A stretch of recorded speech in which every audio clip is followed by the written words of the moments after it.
আসসালামু আলাইকুম গাইস, কি অবস্থা সবার? কেমন আছেন সবাই? আশা করি আপনারা সকলেই ভালো আছেন। তো গাইস, আজকের এই ভিডিওটিতে আমরা আপনাদেরকে জানিয়ে দেবো কবে আসবে তিন পুরুষ নাটকটির 16 নম্বর পর্ব। তাই ভিডিওটি কেউ স্কিপ না করে সম্পূর্ণ ভিডিওটি কন্টিনিউ করবেন। এবং তিন পুরুষ নাটকটি আপনার কাছে কেমন লাগে অবশ্যই আজকের এই ছোট্ট ভিডিওর কমেন্ট বক্সে কমেন্ট করে জানিয়ে দিবেন। তো গাইস, আপনারা হয়তো অনেকেই জানেন না এই তিন পুরুষ নাটকটির কি এই তিন পুরুষ। তো গাইস, আমি আপনাদেরকে প্রথম দুজনের নাম বলে দিচ্ছি, আরেকজনকে সেটা আমার জানা নেই। তো একজন হচ্ছে পিয়াস, যার আসল নাম ইফতেখার ইফতি, এবং আরেকজন হচ্ছে সাইম, যার আসল নাম আজমাইন খান। তো এই দুজনে হচ্ছে তিন পুরুষের দুইজন। আরেকজনকে সেটা আমার জানা নেই, যখন জানবো তখন আপনাদেরকে বলে দিব। তো গাইস, এখন আমি আপনাদেরকে জানিয়ে দিব কবে আসবে এই নাটকটির 16 নম্বর পর্ব। তো সেটি জানার আগে অবশ্যই আমাদের চ্যানেলটি এখনো যারা সাবস্ক্রাইব করেনি অবশ্যই সাবস্ক্রাইব করে দিবেন।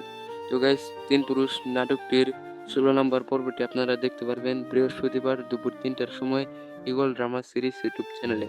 সে পর্যন্ত আমাদের চ্যানেলটি সাবস্ক্রাইব করে আমাদের পাশেই থাকুন। দেখা হচ্ছে পরবর্তী কোনো নাটকের আপডেট ভিডিওতে। ধন্যবাদ।